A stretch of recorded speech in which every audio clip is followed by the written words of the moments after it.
Well, wait till you hear the program today. I am so excited to have you meet the following: George Orbelian, that's right? Thank you. And his darling wife, Marcia, and Dr. Blasband. Let's start with you, Dick. Just for a moment, we're going to talk about Nikolai Levashov. Nikolai is a Russian healer. He's now living in Moscow. I have interviewed him 3 times, and he is, first of all, he's a genius. I just totally think that the audience is just going to really, really enjoy this program. And now that I have these 3 hot guests, you'll really get the dirt. Okay, Dick, how did you become interested in Nikolai? Well, I had just come from doing some research with some people at the Princeton University Engineering Anomalies Research Laboratory. And they were studying stuff like the ability for one person to know what another person was seeing at sometimes 10, 20, even thousands of miles away without any kind of known form of communication. And they also studying the ability of people to influence machines like random number generators and things like that with their mind alone. And they had demonstrated unequivocally that these things were possible by ordinary people. So with that in my mind, working out here in California, I was a student of mine told me about Nikolai, and at the time I had chronic fatigue syndrome, and no one could really help me with it.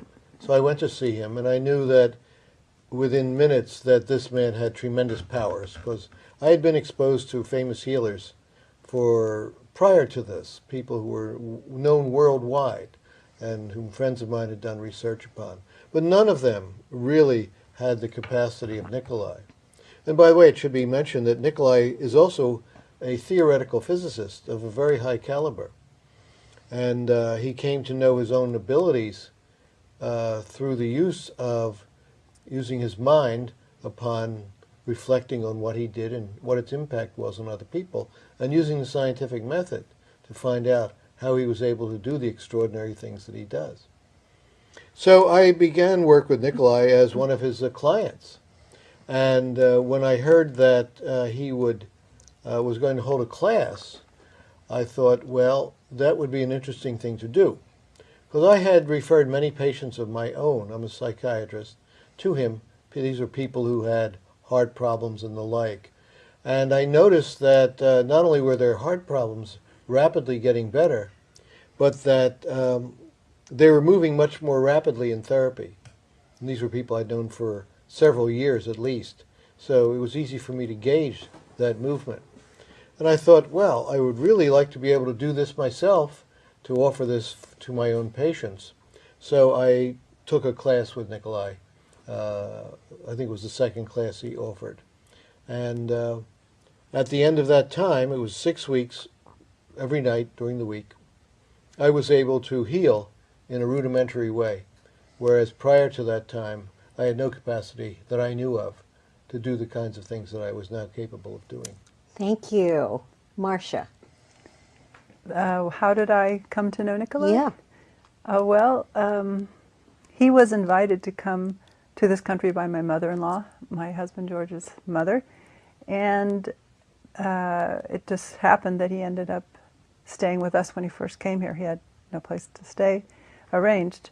So when he was in our house, I got to know him very well, and because of that association, I was able to interact with him, and he was able to help me with some personal health problems, and they were much more serious than I realized. And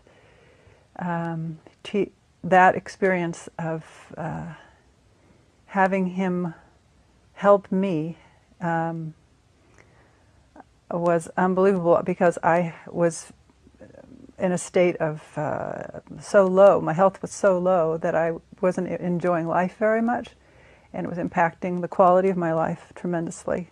So it took time. It wasn't instant, but it went through major changes, and I have to say, even though it may sound weird to many people, that I feel I would not be here today if it weren't for the fact that Nikolai was able to help me with my health problems.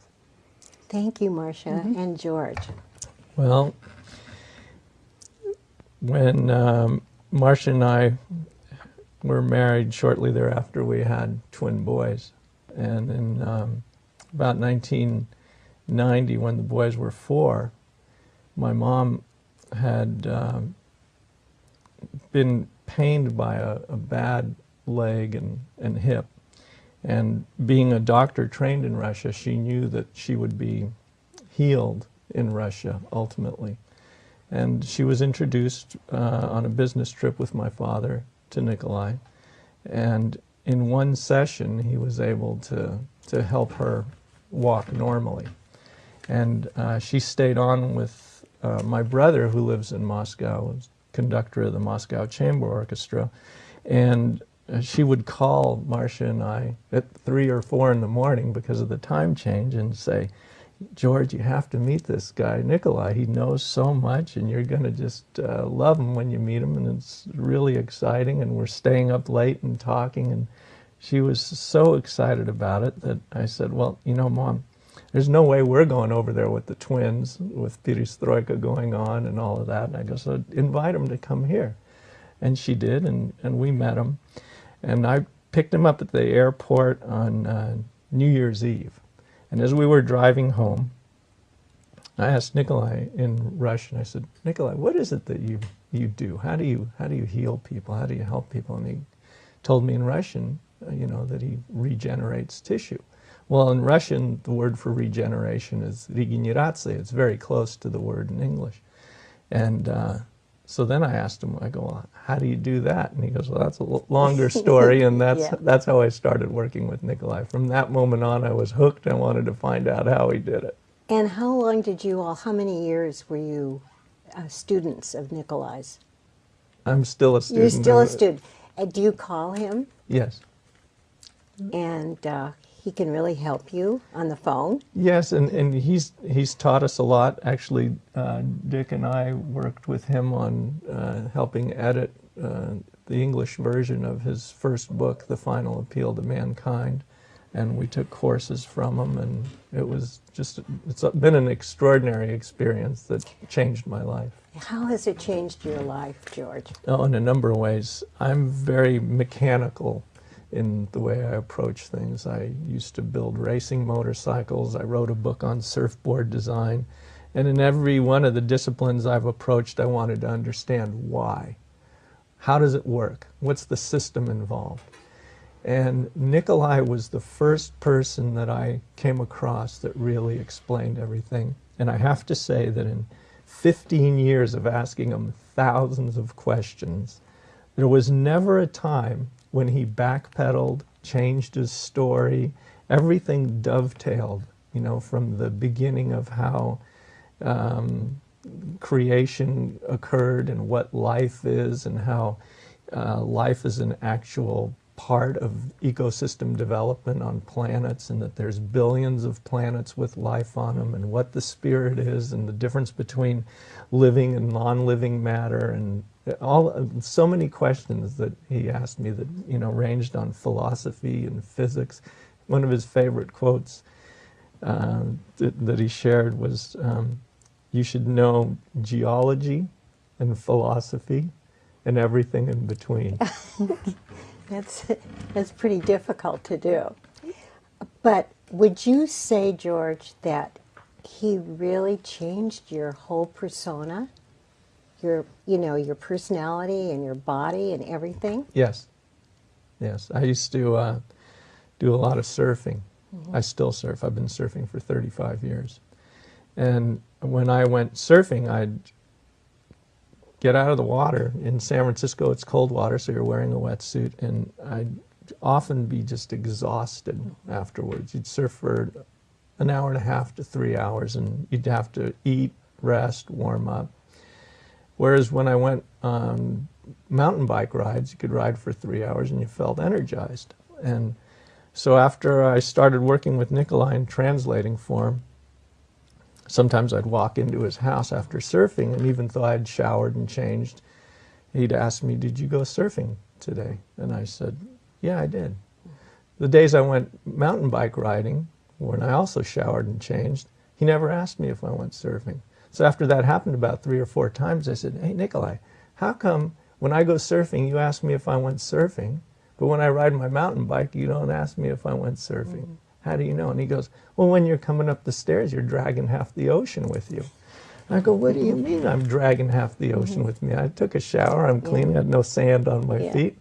And he says, all of the extinct life forms that were part of the evolution of life of planet Earth, that developed in the ocean, which is the birthplace of life on this planet, he goes, they don't have physical bodies anymore. So if you go out in the water without a shield, then they attach on to your life force, and that's why you feel tired when you're out there. And when you come back in, because your body's recovering and, you know, kind of rebuilding itself. And so once he told me that, I said, "Well, how do I fix it?" And he goes, "Well, you have to do a shield." I said, "Well, how do I do a shield?" He says, "Well, you visualize light in your solar plexus area. You let that light grow out through your body and push anything negative or anything disease-like out of your system. And when you feel that light going out and permeating every cell in your body, then you put a shield around that. And that can be diamonds, it can be rainbows, whatever you like, but it has a program." And I said, "Nikolai, what is that program?" And he said, "It's very simple. Nothing negative comes in. None of your life force goes out without your permission."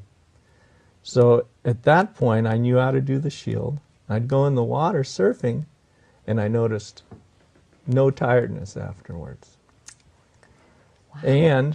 But also what happened was I didn't have the emotional highs and I didn't have the emotional lows that were associated with, you know, the thrill of surfing, or the parts that aren't so thrilling when you're getting hammered by surf. Well, that's quite that's a lot of evidence. But most people don't really believe that anybody can do what Nikolai does. How? Well, on one of the shows, I went to see Nikolai. I'm just crazy about him. He is so different. And he knew that I had my arm broken, and he knew right where it was, in my shoulder. I've said this on the show before, but I said, "Oh, Nikolai," he said, "Do you want me to do something?" I said, "Oh, no. I was just there, you know, talking to him about something else." I mean, I didn't want to impose upon him. Well, why not? Okay. So in just a few minutes, I could only raise my arm about like that. And I said, "Oh, Nikolai," I said, "I can't, you know, forget it. The doctors tell me that I'd never be able to fluff up the back of my hair or anything." So he worked on it a couple of times, you know, and he said, "How's that?" And I said, "Oh, it hurts." So he did some more. And pretty soon, it went all the way up. And I told those wretched doctors, but they said, you know, "This is just all in your mind." How can you educate people to someone like Nikolai, who's a master? He's a genius. Well, he's more than a genius, right? But how do you go about that to educate people? Well, I think one of the things that people would have to do, say, is read his books, because the books are created in such a way that they start with very elemental things and they build.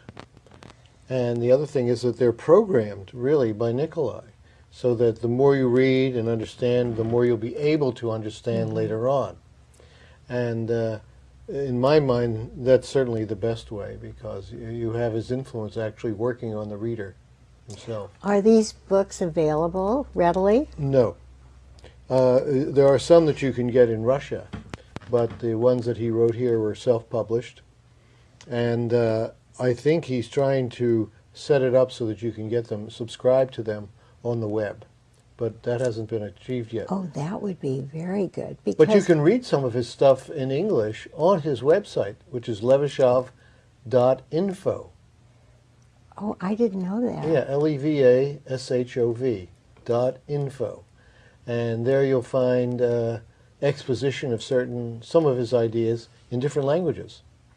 You just click on the British flag and you will get an American or an anglicized version. This is what I'm so intrigued about. When I met Nikolai, I knew he was really different. I mean, really different. And my deceased husband, who was a judge, he said, I don't want to go up there. I don't believe in that. I said, oh, please, please. So after about half an hour talking to Nikolai, my husband said, my God, he said, this guy is kind of believable. I mean, I never thought that George would feel that way. But the thing is, and now I believe in Nikolai, and Grace, much more, has loaned me the book, and I read the book every night. I mean, I haven't gotten past the introduction, but, because I see all those graphs and stuff. I mean, you have to be a physicist, because he is a physicist. Why was he born that way? How was he born that way? Well, George? As far as his spirit is just very evolved.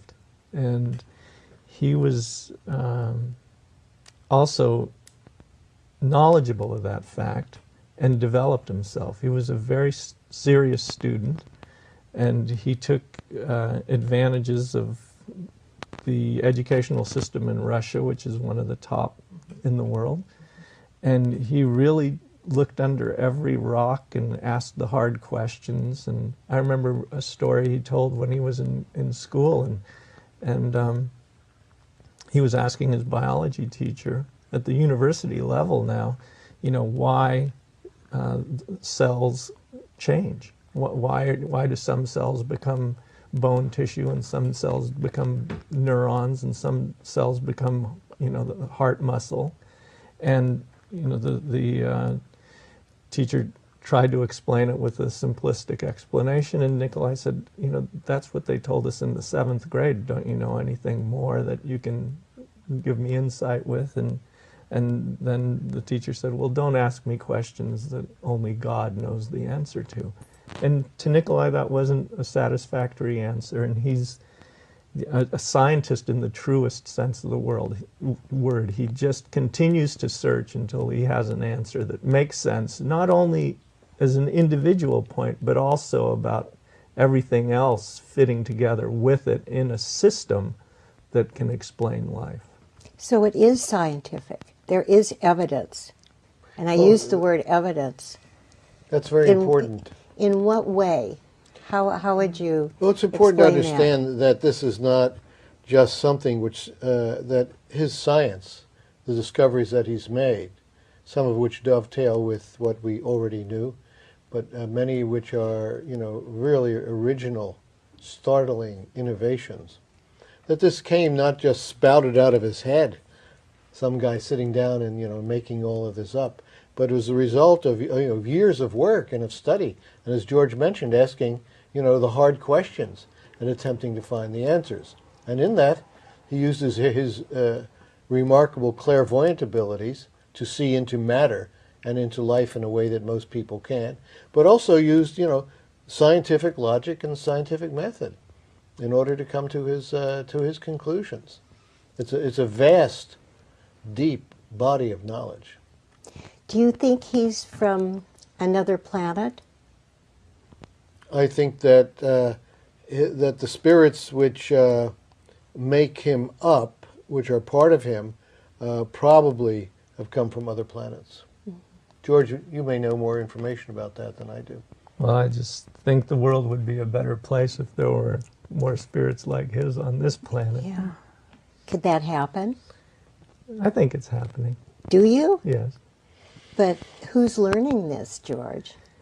Nikolai's sharing his knowledge all the time with people on a telepathic level and children, and it's his plan and mission to do that. That's why the title of his book is The Final Appeal to Mankind. What is he doing now in Moscow? He's just moved back there and getting reacquainted with old friends and family and getting back to work, building a new base there. Grace says he goes into the hospitals and helps some of the patients, or whatever patients I'm sure that he has contact with. You know, I haven't spoken to him about that in particular, so I wouldn't be able to comment. Yeah, Grace calls him. Do you call him Dick? 3 times a week. Really? What do you ask him? Could you tell us something Yeah, personal? can you fix this? Well, you see, once I was healed with the chronic fatigue, from the chronic fatigue, Yeah. I wanted to continue working with him and have my spirit evolved, because he can do that, to the point where I become a more effective healer. So I've continued to work with him, as I said, 3 times a week, in order for him to help me do that. Marcia, how do you use all the knowledge you have now? Since I don't practice healing, although I've attended his classes, I try to use his knowledge to help me improve the quality of who I am, and which affects the quality of my life and people around me. And it's very important to use the knowledge I've gotten from him to make every decision in life, every minute. There's something you can be present about and conscious of that'll help you be a better person, and that moment be the best moment it can be, because we really do have that ability to affect the quality of our life and the experience we're having. And you're a dancer and an educator? Well, I used to dance. But, you still look like you dance. Well, I don't know. I love to move still. And now I'm working with children.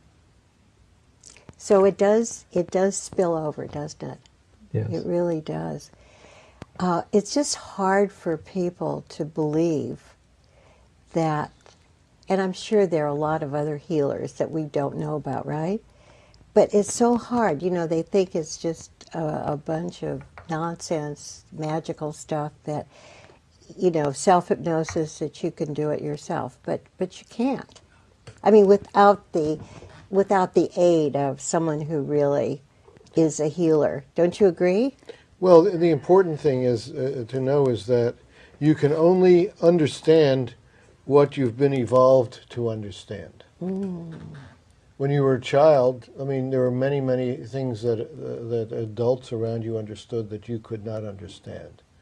And you evolve, you change, and as you become an adult, you can now understand those things. Well, there are many different levels of evolution that a person can go through while they're here, you know, incarnate on this planet. And as you evolve yourself by one way or another, with Nikolai it's very rapid, you can understand more, and you can understand more of his stuff. There were things that he taught us as a class that it took me 10 years to understand. All of a sudden, one day, I was reading some of his material, he says, "Oh, that's what he meant by that." And the reason I couldn't understand it before was that I simply didn't have, you know, the apparatus to do that. And I'm sure that there are many, many other things, you know, that he's written about that I don't understand now, that I may never understand, you know, before I die. Yeah, because we're all born with a certain amount of brain power, really.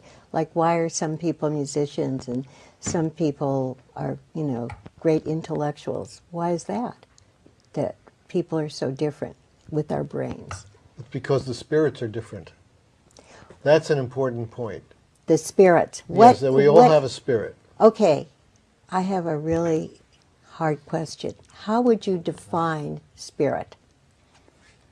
Well, as part of our organism as a whole, in addition to the physical body, we have what are called, classically even, etheric and astral bodies, and sometimes mental bodies. And these all work in concert with each other and with the physical body. in order to sustain us in life. And when we die, it's simply because there's been a detachment of the spiritual body, so to speak, from the physical body. And the spirit is all of those other bodies, which are not the physical body.